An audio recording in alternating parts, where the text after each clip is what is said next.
Dua. Assalamualaikum warahmatullahi wabarakatuh.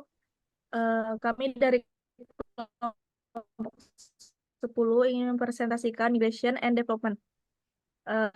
Perkenalkan, nama saya Gisa Paramadadi dan teman saya Diana Julia Suteja.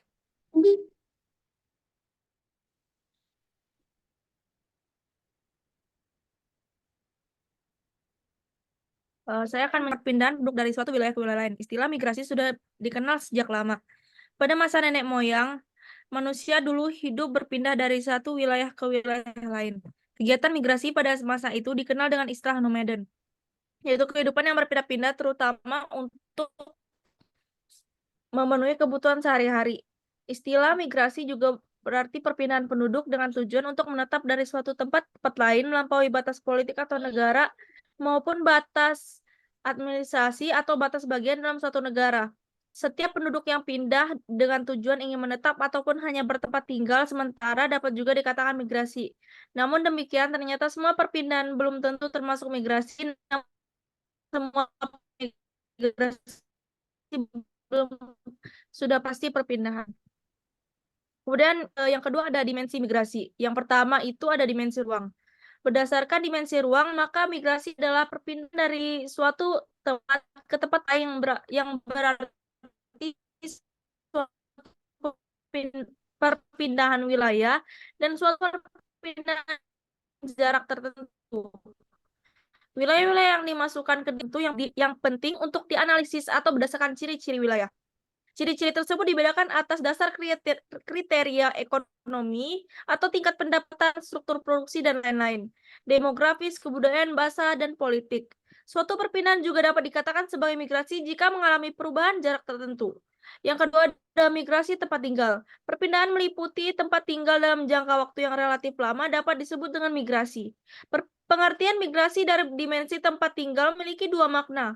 Pertama, migrasi adalah perpindahan tempat tinggal dalam jangka waktu yang lama. Kedua, migrasi adalah perpindahan yang memang nyata melakukan perubahan tempat tinggal. Kemudian yang ketiga ada dimensi waktu. Konsep migrasi dari dimensi waktu sangat sulit untuk ditetapkan. Hal ini karena banyak faktor yang mempengaruhinya. Orang yang melakukan migrasi dalam jangka waktu yang lama yang rencana ingin menetap bisa saja sewaktu-waktu kembali ingin usahanya mengalami kegagalan. Begitupun dengan orang yang tadinya tidak berniat menetap, namun karena usahanya maju, maka memutuskan menetap di daerah tersebut. Sejauh ini, dari dimensi waktu, arti migrasi adalah perpindahan penduduk dari rumah lebih dari 24 jam.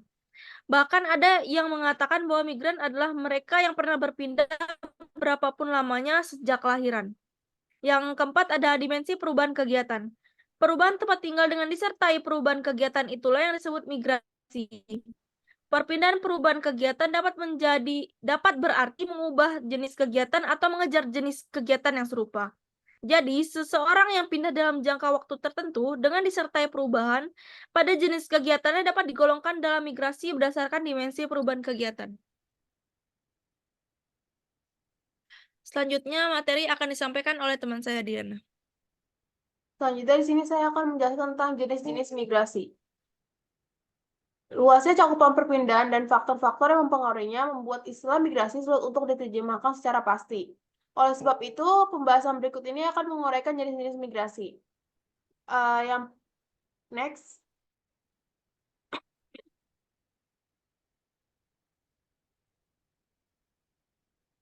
Pertama, ada migrasi internal.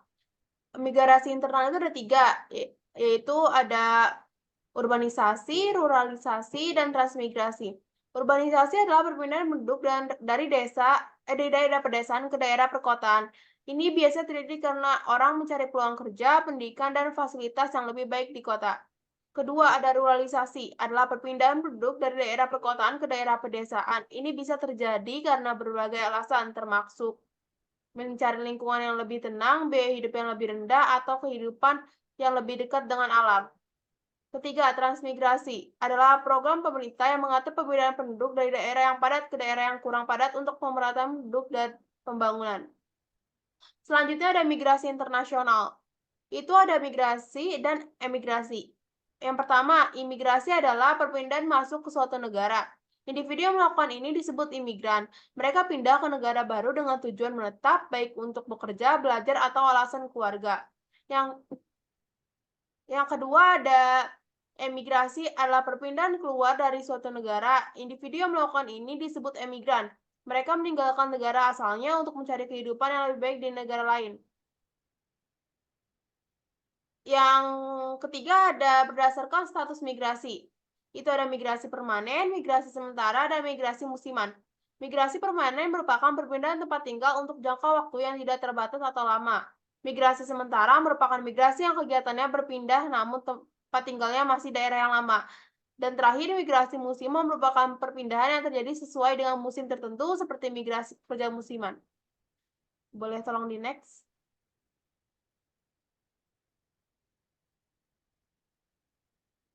Selanjutnya itu remiten dan pembangunan.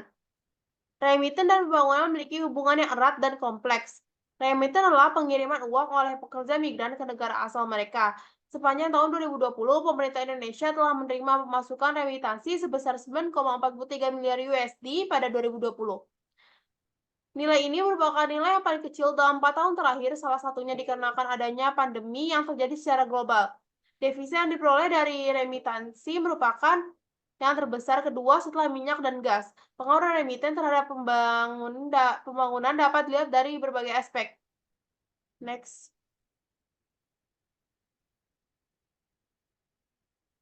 Yang pertama ada aspek ekonomi, itu ada peningkatan pendapatan keluarga. Remiten meningkatkan pendapatan keluarga penerima di negara asal, membantu mereka memenuhi kebutuhan dasar seperti makanan, pendidikan, dan kesehatan. Yang kedua ada investasi. Sebagian dari remiten digunakan untuk investasi dalam bentuk usaha kecil, properti, atau pendidikan yang dapat menghasilkan pertumbuhan ekonomi jangka panjang. Yang ketiga ada stabilitas ekonomi. Remiten dapat menjadi sumber devisa yang signifikan bagi negara berkembang, membantu menstabilkan ekonomi dan nilai tukar mata uang. Yang B ada pendidikan. Itu ada akses pendidikan dan peningkatan keterampilan. Akses pendidikan dan remiten yang sering digunakan untuk membayar biaya pendidikan memungkinkan anak-anak dari keluarga migran untuk mengakses pendidikan yang lebih baik. Terus peningkatan keterampilan itu pendidikan yang lebih baik meningkatkan keterampilan dan kemampuan tenaga kerja masa depan, berkontribusi pada pembangunan ekonomi yang lebih berkelanjutan. Next.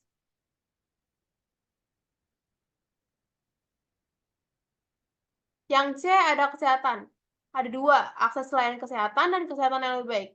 Akses layanan kesehatan, remiten memungkinkan keluarga penerima untuk mengakses layanan kesehatan yang lebih baik dengan membayar biaya pengobatan maupun asuransi kesehatan. Yang kedua, kesehatan yang lebih baik. Peningkatan pendapatan melalui remiten juga dapat meningkatkan kondisi kesehatan umum dengan memastikan keluarga memiliki cukup makanan bergizi dan tempat tinggal yang layak.